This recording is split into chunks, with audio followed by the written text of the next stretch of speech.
We do. All right, so it looks like our viewers have come back. So I guess I'm gonna just start off the talk now, and as usual, I just want to kick it off with a brief description of LPC and why we host these talks. So we are a nonprofit organization that was founded in 1975 in response to a declining loon population in New Hampshire. And the founding principle was really that if human activities had contributed to the decline that had been observed, and it seemed pretty likely that they had, then human activities could also help to reverse that decline. And so we've been working since then to try to bring back the loon population in the state. And we take a four-pronged approach with that. So we monitor loons and count, the number of adult loons, the number of those loons that form a pair, the number of those pairs that nest, and the number of chicks that are produced and that survives to the end of the season.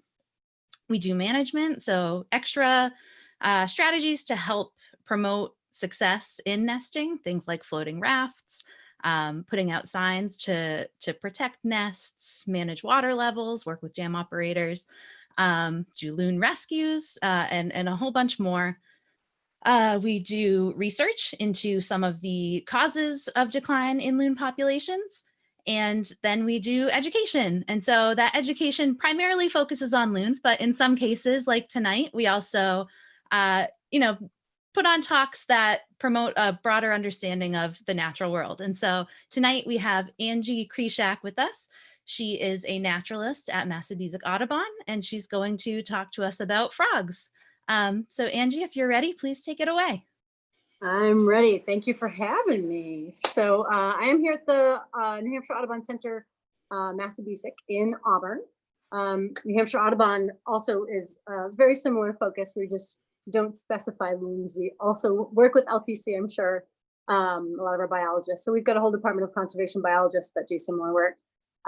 We try to work towards policy, environmentally friendly policy, protecting habitat and species in New Hampshire.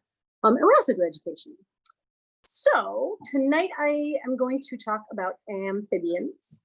I'm going to teach you how to identify the species that we have in New Hampshire, both by sight and by sound, because oftentimes you'll hear them more readily than you will see them. And then I have a couple of live examples on the table here out of sight that I will show off and let you see if you can remember who's who. So I just want to start with the basic background. Amphibians in New Hampshire, we have two kinds, and that's frogs and salamanders. We do have the eastern red newt in New Hampshire, which I think is technically a salamander. And the word amphibian actually means two lives because it refers to the fact that all amphibians go through metamorphosis. So they start as eggs, a really fancy picture here.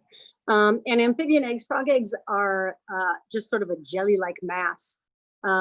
They have to be laid in the water or they will dry up and they will not hatch. And those little black dots that you see are all tadpoles, or will develop into tadpoles. Then we get tadpoles. So I don't have anything clear, sorry. Give me just a minute. These guys don't sit still, so I'm gonna have to do some fancy footwork so you can see everybody. So we have a tadpole here that I just pulled out of our pond, and I will go put it back as soon as we're done with our talk. And you can tell by the size, it's almost as long as my finger, that this is most likely a bullfrog tadpole. Other tadpoles, especially some of our smaller frog species, some of the tadpoles are really small, like smaller than my pinky nail. And these guys get pretty big. Bullfrogs can stay tadpoles for up to 2 years. And so they're sizable. And bullfrogs tend to be, obviously, they are our biggest frog. They tend to be bigger than the others. So I mean, some of the like Peeper tadpoles are like teeny tiny. They are very, very small, some of them. Some are easy to identify, some are not. They can be pretty tricky. So really bullfrog is easy just because it's huge. After the tadpole stage, The first thing that they'll start to develop is legs, and I did try to find one down there with legs, but I couldn't find any. It's possible that those guys already started to turn into frogs this year. So they'll first get these little nubs sticking out under their tail that turns into legs, and once they have both back legs, then they will start to get the front legs. And this one's pretty far developed, so this one actually looks like a frog, but it still has that long tail. We call this a froglet, like a piglet. And once it's ready, it will come out of the water, and you can see that the tail is going away. Some of the tail might fall off. Some of it is reabsorbed into the body, which is kind of interesting. And then we get a full-grown frog. Now, if anybody's wondering what this thing is, that is called a vocal sac. And it's basically just extra skin on the throat, and all frogs have this. When they make their calls and they make their sounds, it blows up like a balloon. It acts like a microphone and makes them louder. They do it for mating purposes. So the males are calling to call in the females. So most of the time when you hear frogs calling, you hear a lot of them because it's competitive. So it's funny if you're near a pond and you hear one green frog will start, and all of a sudden another one goes, and another one goes, and another one goes. And then they'll kind of calm down, and then somebody else will start, and somebody else will start, and they're all kind of like me, no me. It's kind of funny to think about when you hear it. So they are insectivores as adults. So they primarily eat insects, but the bullfrog will eat absolutely anything. They are not particular. They will eat mice if they can catch them, birds, other frogs, anything, fish, you name it. If it's moving and they can catch it, they will eat it. They're not particular. But they're pretty carnivorous. I don't think frogs eat any kind of plants, except as a tadpole. So when they are tadpoles, they do eat vegetation. We have 10 species in New Hampshire. There are 2 that I'm not going to get into today because one, the mink frog, is just really at the northern tip. It's north of the White Mountains, so it's barely in the state. So I'm not really going to talk about them because most people in New Hampshire aren't seeing them.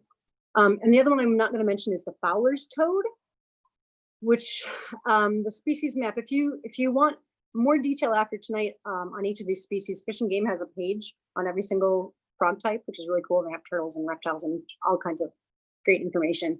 And they have species maps, so you can see where in the state these different types occur. And the Fowler's toad's in like 3 spots. So it's weirdly sporadic, and there's just not very many. It's actually threatened. It's our only threatened or endangered frog in New Hampshire. We do have an endangered salamander, but thankfully only 2 amphibians on that list, which is nice. So I won't mention those 2 other than that. What I'm going to do is I'm going to show you some pictures, and I'm going to show you how to identify various field marks. And if you're new to animal identification, a field mark is some sort of color or marking or body shape that identifies an animal specifically. So for example, the first frog here is the spring peeper. And one of the really critical field marks is that along its back, there's usually a dark X. In fact, their Latin name is crucifer, hyla crucifer, which means cross. So most of the time you will see a sort of pinkish or tan frog and a dark X along its back. It's not always. We had one here at the center for a long time that didn't really have one. So if you don't see it, there are other ways to tell it's a peeper. In fact, this picture of the vocal sac that I showed you, that's a peeper. And despite the fact that they are by far our most vocal frog in New Hampshire, as I'm sure everybody can attest to, they're really small. They are no bigger than 1 inch full grown. So if you see a pinkish tannish frog, it's this big, it has an X. And the other thing is at the end of each toe, it kind of looks like a little bubble. That is because they are climbers. So we have 2 frogs in New Hampshire that have the sticky toes that can climb surfaces, climb trees. So if you put all those things together, you know you have a peeper. Pinkish, tannish, small, cross on the X on the back, and sticky toes. It's a peeper. And I imagine Everybody knows what they sound like, but in case you don't,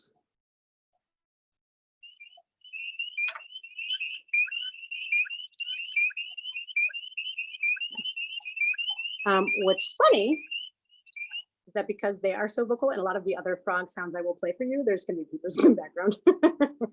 They just talk all the time. Some of our frogs will call only during mating seasons. So toads, for example, and I'll play their call in a minute when I get to their picture. They don't live in the water, and so they will all come to the water for a week or two, and they will call and they will mate and they will lay their eggs, and then they go, and you don't hear toad calls again until the next year. Peepers mate all season, call all season, so all summer really. You'll hear them. The other climber we have is the gray tree frog, and these are really obviously gray and not kind of pink or tan or buffy like the peeper. They do have the sticky toes. They often have sort of a light color under their eye here. But one of the cool things about the gray tree frog is that they can actually change color a little bit. They, as young, when they're really small, when they first kind of go from tadpole to adult, they are often bright green. So they have like a fluorescent green back. Which does fade as they get older, but sometimes they retain the ability to turn a little bit green, which is kind of cool. I saw one, had one in my yard on a glass bird bath that was like orange and yellow and green, and it had like pale green and yellow spots, and I was amazed. It was really cool. As they get older, they basically can turn darker or lighter. So between that and the fact that they tend to have kind of rough, bumpy skin, it's not as bumpy as a toad, for example, so it doesn't look like the warts, as we have been calling them. But they look a lot like tree bark. So their technique is usually just to stick on a tree somewhere and just not move until something, insect of some kind goes in front of them, and they can just stick out their tongue and catch it. So they're sort of lazy ambush hunters. They have a really cool sound, and they often, I think, get mistaken for birds because it sounds a little bird-like, and because they're in the trees.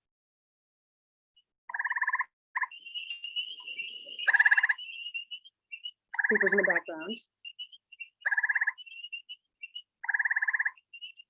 They often get really active around rain. So before a rainstorm, while it's raining sometimes, and a lot afterwards. They like, I mean, frogs in general like humidity, but you'll often hear the tree frogs calling when it's raining, which is cool. Next we have one I think most people can probably identify, the American toad. Brown and bumpy. Those are not warts, it's just their skin. They have two glands, one right here behind their eyes. Actually, I'm embarrassed to say that I don't know how to pronounce the word because I've never heard anybody say it, but paratoid glands, P-A-R-A-T-O-I-D. And what that does is it can give off a little bit of a toxin, so they taste kind of bitter and gross. And so it makes animals not want to eat them, which is pretty cool. Frogs don't have a lot of defenses otherwise. They don't have claws, they don't have a hard shell of any kind. And so between camouflage and sitting still, frogs are very good at playing statue. And sometimes they will go for something toxic like this to protect themselves. The toad is not a very strong jumper, and they actually will stalk their prey. So you'll see them kind of go like this, and they kind of like walk forward a little bit at a time. It's really cute. And they have a very surprising sound for anybody who's not heard it before.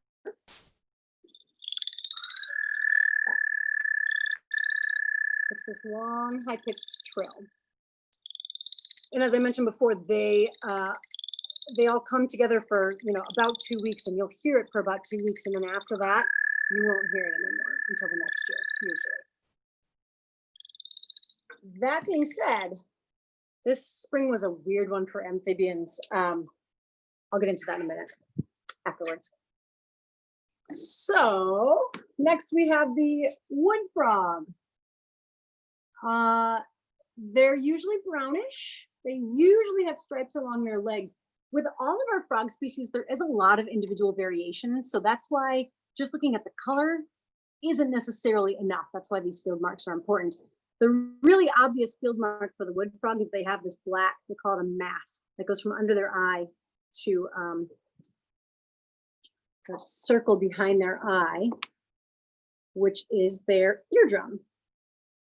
All frogs have that. It's just more obvious in some. You'll see a couple of pictures coming up. Their eardrums are much more obvious. So if it has that black mask, you know it's a wood frog. Nobody else in New Hampshire has that. These guys are really good at camouflage. I was walking in the woods out here one time, and there was one on the ground on a pile of leaves, and I was like, oh, cool. And I pulled out my camera to take a picture, and I like couldn't find it, and it hadn't even moved. They just blend in that well, which is, as I said, sort of the primary way that especially New Hampshire frogs tend to protect themselves. They make a very strange sound.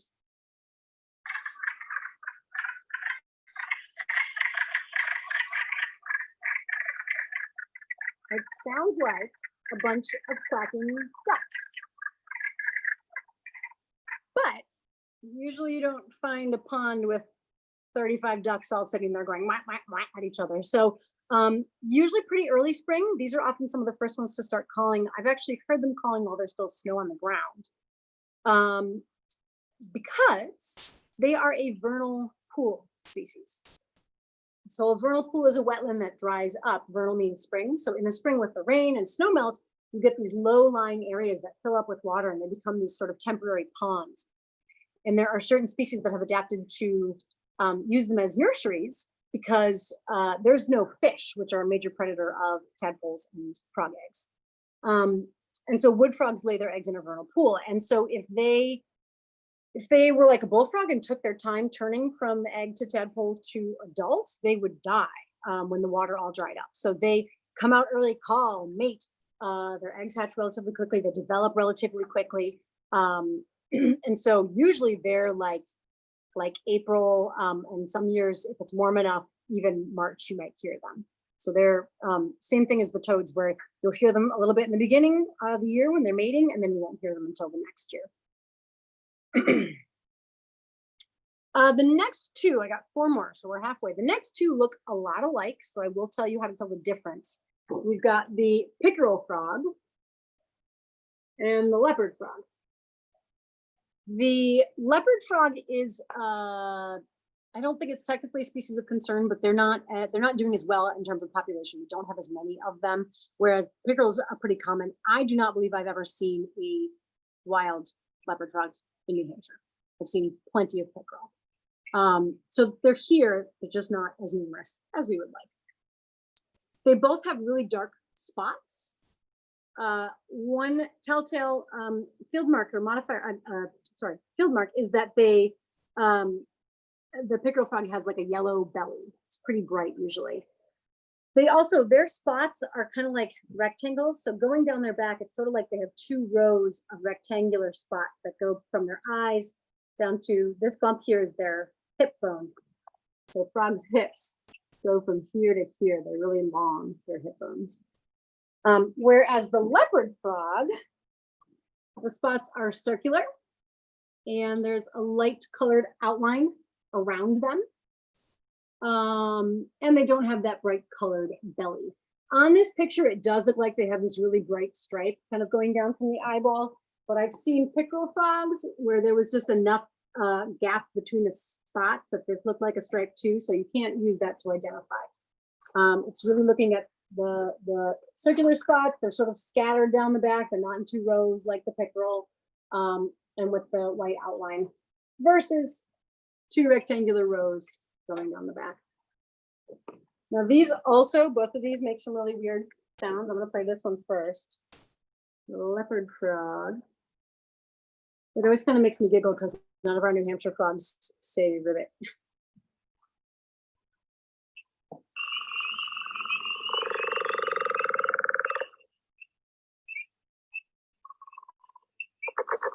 So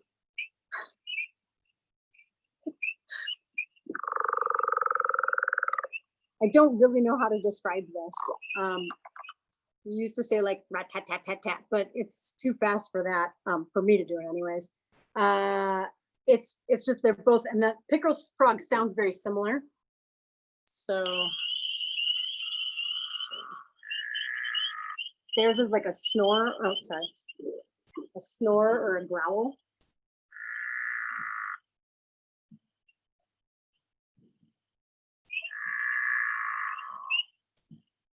And I think the major difference is that leopard kind of sounds like a bunch of sounds, like a where this one's kind of like a one single syllable almost.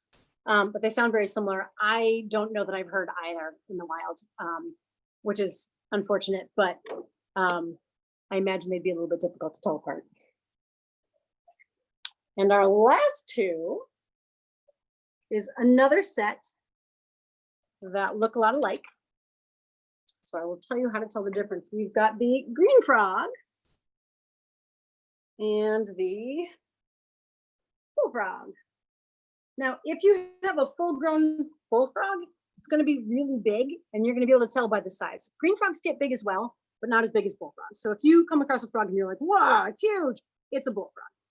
But if you're looking at a young bullfrog, it can be hard to tell. So the big thing that you want to look at, first of all, notice how big these eardrums are, right?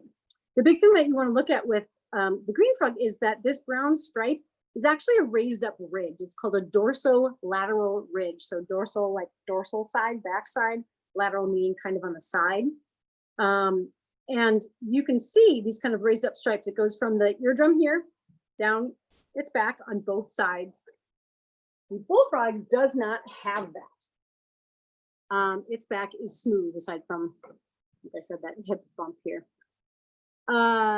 There is, with both of these species, as I mentioned before, a lot of variation in individuals. So some of them are covered in spots, some of them are like really clear, and mostly just green with a couple of spots. So don't be fooled by that. It's really if you have a frog that's green and it has a smooth back and it's good sides, it's bullfrog, right? And if you have a frog that's green and has those ridges down its back, it's a green frog.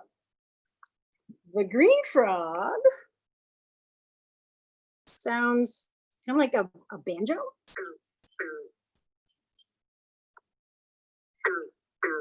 Which probably most people have heard on lakes and things.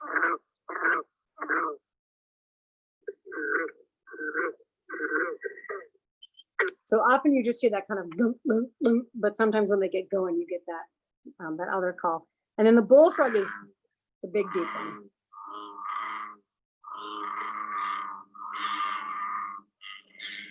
You can hear in this clip what I mentioned before. It starts with one, and all of a sudden there's 2 and 3 and 4 and 5, and all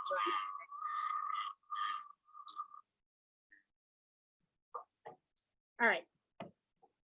So I'm going to show off the live ones that I have. Pardon me, I'm just rearranging my table.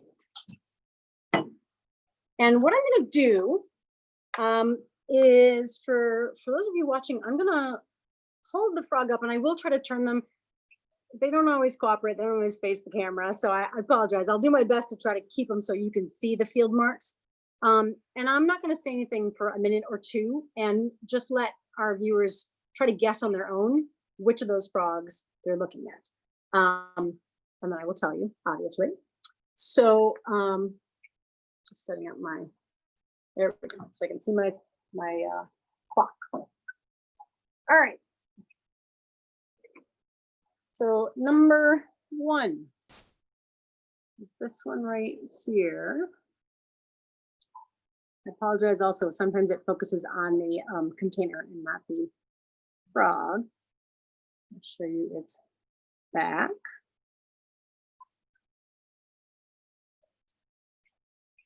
Our frogs are in containers for 2 pretty obvious reasons. One is that they're frogs and they don't sit still. So they would jump all over the place if we tried to hold them. Ooh, thank you. This one's hungry, so it keeps looking at my fingers for food. And the other reason that we don't tend to handle our frogs is that frogs have really absorbent skin.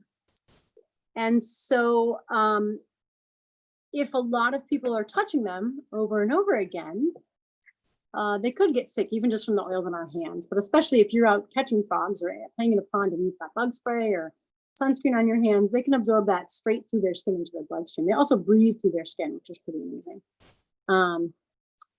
So we use gloves. So I got this one out of its tank with a glove, put it in here. When I put it back, I'll put the glove back on so that, you know, if there's anything on my hands that will bother it, like hand sanitizer, which everybody's using loads of these days. So if you didn't figure it out yet, here's a clue.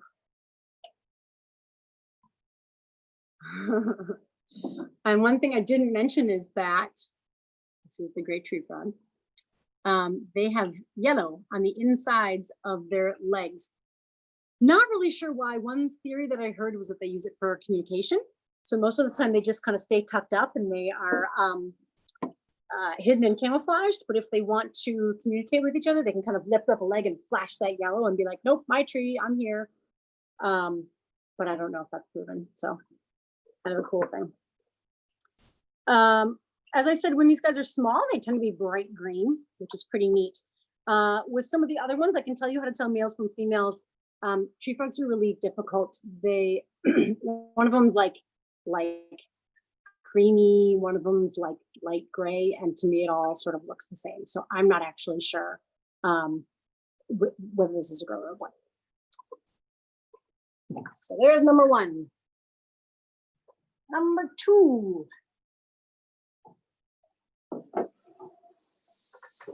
So this one also just came from our pond, and I will put it back when we're done here.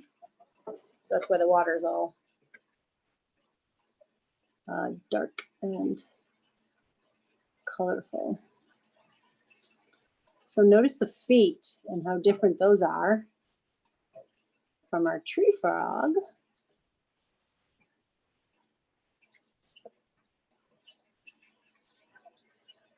And I realize it's hard to see. I realize it's hard to see the back of the frog.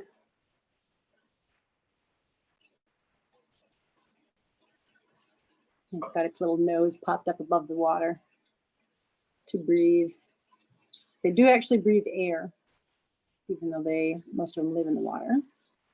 I want you to face it that way. I'll try turning it one more time. It keeps turning around to face me. That's pretty good. So what is difficult for all of you to see is that the back on this little frog is smooth. So this is a baby bullfrog. This one was probably a tadpole this year because it's pretty small. And if you kind of imagine the size of the body is almost the size of the tadpole that I grabbed. So they're, you know, I would guess within the last month or so, it got all of its legs and lost its tail. It's, as I mentioned, when they're small, it's tough. So you have to look for, the fact that it has webbed feet is kind of a big marker. Our tree frog obviously doesn't because they lay eggs in the water, but they don't hang out in the water, where the bullfrogs and the green frogs live in the water all the time. So there's that one.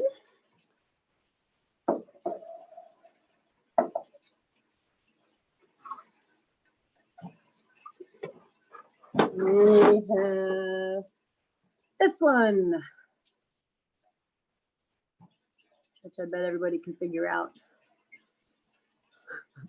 If you look at the throat, so the part of this frog that's moving back and forth when it breathes, you can actually tell whether it's a male or female. So with each species, there's some different coloration. I'm just going to show you more, let you guess what species it is before I tell you how to tell male from female. When these emerge from froglet to adult, they're like this big. They're teeny tiny. I've seen some really, really, really little ones until they grow, which is cool. So if you haven't figured it out, that is a toad. It is bumpy. It is brown. They often have a kind of a light colored stripe down their back. This one is a really light brown. It's kind of a strange pale color, but I've seen them where they're almost gray. I've seen them when they're like chocolatey brown. There's again, a wide array of colors that you might see.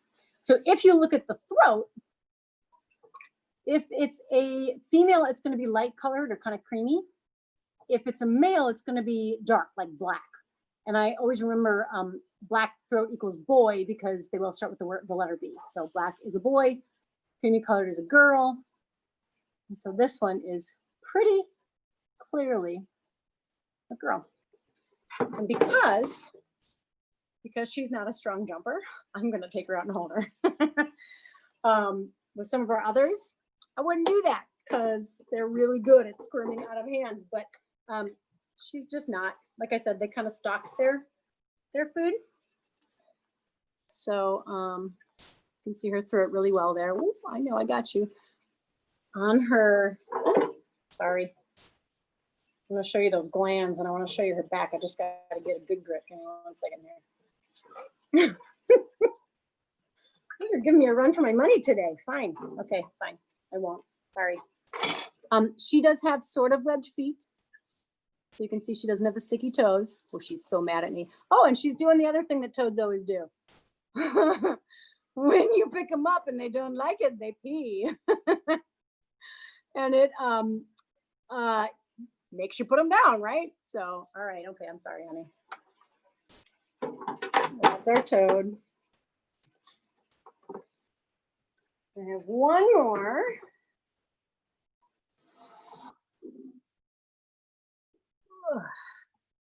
Okay. This might actually just be easier if I move my camera around rather than try to. There we go. So there's my hand for comparison. When it's holding nice and still for us, so you can see how just its eyes and nose are above the water so it can breathe and see. The reason that frogs' eyes are up on the top of their head like that when they're adults is because they can keep their body underwater, but they can still look out for predators and prey. And as a tadpole, their eyes are actually on the side of their head because as a tadpole, they're prey. So this is the back of that one. This one really doesn't tend to sit still.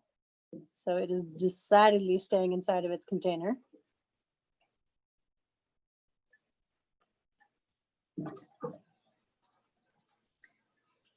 And those legs, I mean, they're longer than the length of my hand. She's strong. A very good jumper. So if you haven't figured it out, this is an adult bullfrog. And gosh, we've had her maybe 5 years. The bigger frogs tend to live longer. So bullfrogs are maybe 8 to 10 years in the wild. I was telling Caroline, sorry, I forgot there. Before we started that, we had a bullfrog living here at the Massachusetts Audubon Center that was like 15 before it died, which was really cool. Obviously animals in captivity, if they're, kept well, tend to live a little longer because they don't have to find food and there's no predators and they've got, nice conditions. Peepers, on the other hand, our smallest frog, usually live 1 to 3 years in the wild. And we also pretty recently, unfortunately, lost a peeper that was like 8. So it was pretty old, which is cool. All right. Scoot her out of the way. I'll leave her here so people can look, which is fun. A couple of things that I wanted to mention, and then we can do some Q&A. People have questions. So in New Hampshire, our frogs are in pretty good shape. I mentioned that we only have one that's on the threatened. But in general, in the world, there are a lot of issues for frogs, and part of it is because of their absorbent skin, they're really sensitive to water pollution. And so some of the things that you can do to help is to try to limit the amount of chemicals that you're using in your yard, things like fertilizers, weed killers, stuff like that. Try to use more natural alternatives, pesticides, stuff like that, because a lot of those things end up washing into the water system. You can leave wildlife wild. And this goes for everything, not just frogs. As I mentioned, I caught these two, the little bullfrog and the little tadpole, but I'm going to go put them back in the pond when we're done with the talk, because we don't encourage people to go catch things and keep them as pets. For some species, that's actually illegal, but it also just removes something from the wild that could be adding to the population. And I always tell kids, if somebody from Texas came up here and was like, "Oh, I should bring you back to Texas," and then they didn't want you anymore and they let you go, you'd be kind of upset, right? So not only should you leave wildlife in the wild, but if you do catch something to look at it for a short time, release it where you found it, because salamanders and turtles, for example, both have really good internal maps. And so if you drive it 3 miles away to your house from where you found it, and then you let it go there, it's going to do what it can to try to get back, and it may not be able to. And plus, animals don't survive as well in unfamiliar places, unfamiliar territory. So those are two big things. There's also something in spring, which is one of my favorite things. It's called Big Night. So in late spring, the ground has to be thawed. And when you get at nighttime temperatures, usually above 40. We used to say 50, but honestly, there are some frogs that move even when it's like 40 out there. Ideally raining. What happens is the first time that those conditions are all met, you will get large movements. So you will get hibernating amphibians that are waking up from hibernation and moving to their summer grounds. Some of them, like the bullfrogs, will actually just hibernate under the water. So bullfrogs and green frogs, they'll just kind of dig down in the muck and the mud underneath the pond or lake or wherever they're living and hibernate there. And they breathe anaerobically for a couple of months, which is amazing. Some turtles do that too, peanut turtles. Some of them, peepers and tree frogs and wood frogs, can actually freeze solid. And without damaging their cells, they create like a sugar sort of in their glucose in their cells that acts like an antifreeze, so their cells don't burst when they freeze. And they can freeze and thaw multiple times in a season. One of my favorite stories, I had some friends that middle of like winter, their dog brought something in and dropped it on the floor, and they thought it was a rock, and then they realized it was a frozen tree frog. And they were like, "Oh, poor thing," and left it on the table. And it thawed out, and then it was jumping all around their house. So it's pretty cool. The reason that those three species do that is because it allows them not to have to dig down below the frost line. They just bury under some leaves, and it's much easier for them to find hibernation spots. So they might be moving from those places into a body of water. You get a lot of salamander migration. The yellow spotted salamander. Let me find a picture.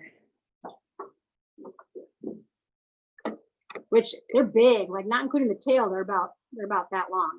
They're pretty cool. They live underground most of the year, and they only come out on these big nights to lay eggs, and then they go back underground. So it's one of the only times you can actually see them, unless you just happen to lift something up and there's one under there, which does happen. So you can do what's called amphibian crossing. The Harris Center out towards Keene has it's called the Crossing Brigades program, and so they have a whole protocol on how to do it safely. If you want to, if you have a really busy area with lots of frogs crossing in your area, you can run trainings and teach volunteers how to help. Because of the data that they've collected over the years, they've gotten the town of Keene to shut down their main street during like that time of year, which is great because it's not always predictable. It's always kind of like, okay, maybe this Thursday, it looks like it might rain. You never really know. So it's nice that the town has cooperated with them because they were able to show how many amphibians are crossing. And on those rainy nights, even if you're not crossing, if you can avoid driving, if you have a busy road and a busy migration spot in the same place, you can have up to 100% mortality. Everything can die because cars are big. Frogs aren't always fast enough to get out of the way. If they're just coming up from hibernation, they're sort of slow and discombobulated. So you can do crossing brigades. If you live anywhere near Auburn, Manchester, I often run a training The one this year was right as soon as the schedule for right as soon as everything was canceling. So we obviously didn't run it this year, but I said I would come back to this. What happened this year was very strange. We had record early movement. It was like March 14th or 16th that things were starting to wake up. We had a warm week, and all of a sudden all these frogs were calling and things were crossing. And then it got cold, like really cold. For another 2 weeks, it froze again. And I personally have been outside a lot this summer, and I have noticed just a lot fewer frogs. So I think a lot of them were really hurt by that cold snap. They weren't able to re-hibernate. And so our changing climate is another thing that's affecting amphibians and their ability to know when to wake up in the spring. So you can help with crossings. You can try avoiding driving on rainy nights in the summer, especially early, like late spring, early summer. Leave wildlife wild and try to use less chemicals. Those are my kind of go-to things. And like I said, if you're interested next spring, hopefully, depending on what things look like, if things are open and running again, I may do training on crossing brigades. So I'll try to do it yearly. So, sorry, it's a little before 8, but should we do some Q&A? Yeah, so we've had a couple questions already. And people, please feel free to ask now any questions that you might have been saving up. But one question was, what is the difference between frogs and toads? A toad is just a species of frog. So, toads tend to be like bumpy. They're a little more land oriented. But true frogs aren't a toad, and they don't live in the water either. So really, they're just a species of frog, excuse me. And even though toads don't tend to live in the water, I mean, all amphibians need water. Their skin will dry out, and not only will they just desiccate, but they also have trouble breathing when their skin dries out. So even the ones that aren't really in the water all the time are still going to need water. And then we had a question at the very beginning that was sort of an identification question. And so that was someone that had seen a brown frog in a tree and was wondering, is that likely to be a gray tree frog, or what species is that most likely? So if it was in a tree, the two climbers are the Peeper or the gray tree frog, and the major distinction is size, but also color. The gray tree frogs really are gray, and sometimes they're light gray, sometimes they're dark gray, but it's pretty clearly gray, where the Peepers are that kind of buffy, tan, peachy sort of color. And if it had necks, it's a Peeper too. If it was a small one and you weren't sure between them. So, and if it's bigger than an inch, probably a tree frog. There's a question about frogs' vision. So can they see colors or differentiate between colors? And yeah, what can they see? I don't know the answer to that. I do know that their vision is important in their hunting. They hunt by movement. So they see things move and they lash out with a tongue. But I don't know much more than that. I don't know whether they obviously have good enough vision because they needed to survive, right, to find food. I don't know if they see in color or not. That's an interesting one. I'll have to look that up. Sorry. Yeah. I have a question because I have some very nature-loving young nephews that I'm hoping to, get interested in a variety of different species. And a lot of the people that I know that are really into frogs or salamanders, amphibians in general, are people who sort of point back to catching them as kids and say that that's where their love started. But I know, like with loons, we do not want people to go out and try to catch or harass loons. And so I'm wondering, is there, a responsible way to go about the catching process, or should people just try to observe them from afar and watch them hop along? Or yeah, thank you. That is a great question. With everything in nature, you got to find that balance between letting kids explore and play with it and learn to love it because they're experiencing it, and then not harming it, right? So what we usually do when we run camps here, for example, or we do pond programs and have kids catching stuff, I recommend either clean hands or, like I mentioned, make sure there's no bug spray, sunscreen, make sure there's nothing on your hands. If you catch something for a minute and put it down and you're not holding it for an hour, it's probably going to be fine.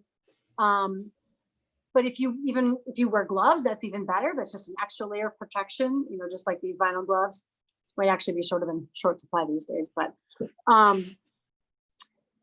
so those are two things you can do. I already mentioned not keeping them for very long. So catch them, look at them, try to let them go the same day if you can. If you start to keep them longer than that, you don't know if they maybe haven't eaten in a week because they haven't been able to get food and you're just keeping them for another day from getting food. So, not holding on to them for a long time. The other thing, this is just a logistical thing and it's kind of silly, but it's a big deal. They're like, if you're trying to catch bullfrogs and green frogs in a pond, they're going to jump. They're slimy, which has dual purpose. Partly it keeps their skin moist so they can breathe, but it also makes them slippery, right? And hard to catch and hard to hold on to. So if you're holding a frog, hold it low down to the ground. If you're holding it up here and it gets out of your hand, it's a really long fall, right? So holding them low to the ground. We at the Audubon, this is not mine personally. I wish I had one of these. I have this big long handled net that I use. And sometimes if this is deep enough, if I catch a frog, I can just keep it in here and look at it and I don't have to touch it at all. So that's another way you can do it. Minimizing how much you're touching, how much you're holding, and how much you're keeping them are sort of the big things. So thank you. That was a good one. Yeah, thank you. That's good to know. As I'm sure a lot of people watching have kids or grandkids or nephews or that they'd like to get involved, and so it's really helpful to know how we can do that without harming the frogs. So thank you. There's a comment that's sort of riffing off of this, which is, as a kid, we used to take the frog jelly and watch the tadpoles hatch and then put them back in the water. Is that bad to do? Not necessarily, but I've never tried that. I know that some teachers have done it successfully. I know that some nature centers have done it successfully. I have also heard that the eggs and then eventually the tadpoles need really particular water conditions. So if you just sort of plunk them in water from your sink, it's not going to have the nutrients and the microbiota and all the little things that work together as a system to keep them healthy. So so I don't definitively know yes or no. What I would recommend if you're going to do it is just grab a couple. Try not to grab a whole huge mass and see what happens, because if you do take 4 and they die, at least you didn't take the whole thing. Frogs do lay a lot of eggs. This is sort of a side note. Anywhere from a couple hundred to a couple thousand. I think bullfrogs can lay like 10,000 eggs in a season, or at one time. But the reason they lay so many is because they get predated upon by tons of things eat them. Or like this year when May and June, it was super dry. If any frog eggs were up at the edge of the pond, they would have died as the water levels were going down. So there's a lot of reasons that they don't all make it. So if you're going to try it, just do a couple. And just make sure you do as much research as you can. Call somebody who knows and find out how to do it properly.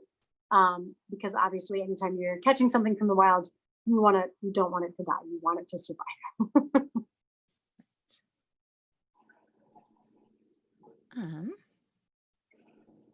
All right. It doesn't look like we have any more questions. Well, I have one more question, which is, how long is their breeding season? Does it differ between the species that you've shown us, or is it? Yeah, so I mentioned wood frogs really early, a week or two, toads really early, a week or two, bullfrogs and green frogs, you'll hear them calling all summer. So they will lay eggs whenever. And that's because they're tadpoles, they're always in a permanent body of water, and their tadpoles will stay tadpoles for a little while. So if they, excuse me, sorry, hiccups. If their eggs are hatching, in August, well, those tadpoles will just overwinter and get bigger next year, and maybe not even turn that next summer, maybe turn the summer after that. So their breeding season is pretty flexible. Tree frogs, I don't actually know, but I would guess that they're kind of all summer as well, because they don't have a concentrated time that you hear them calling. And peepers too, you hear them all summer. So basically listen to the calls. If you can tell that they're calling all summer, then they're probably on and off breeding all summer. Cool. Well, great. Thank you so much for being here with us, Angie. I learned a lot. I'm sure everyone else learned a lot, and we're getting a lot of comments that say that it was really interesting and cool. So thank you very much. Awesome. Thanks for having me. And check us out at nhaudubon.org.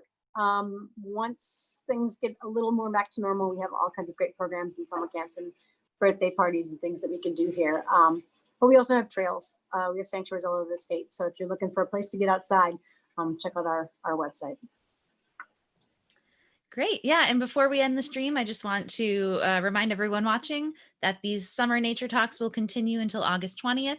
So we've got some more great ones coming up. We've got a talk about the loon cam that we ran this summer and sort of the logistics of that.